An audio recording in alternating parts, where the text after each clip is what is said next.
Sa gitna ng katahimikan at pagninilay ngayong Semana Santa, may isang tradisyon dito sa San Andres, Catanduanes na patuloy na nagbibigay buhay sa kwento ng paghihirap at muling pagkabuhay ni Jesus.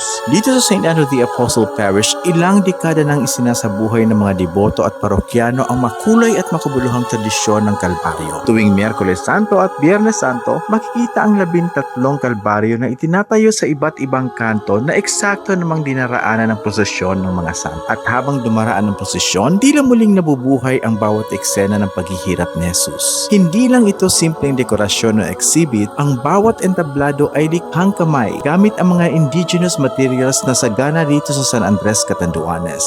Bawat detalye ay pinaghirapan, bawat disenyo ay may kahulugan at bawat kalbaryo ay bunga ng sama-samang pananampalataya at pagkakaisa ng komunidad.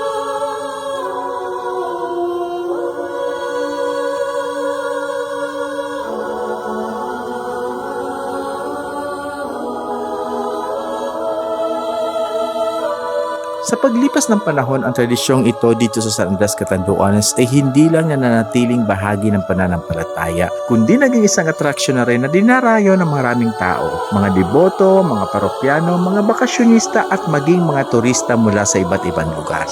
Dahil sa bawat sulok na may kalbaryo, may kwento, at sa bawat kwento, may buhay na pananampalataya.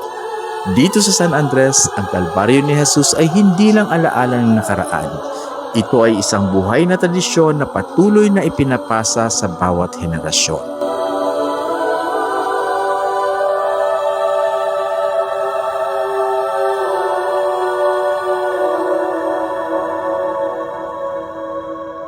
Ang kwento ng San Andres, Calolbon, Catanduanes ay kwento ng bawat Katandunganon. Hindi lang ito simpleng pagtanghal kundi isang buhay na patunay na pananampalataya, pagkakaisa at malikhaing kultura ng komunidad.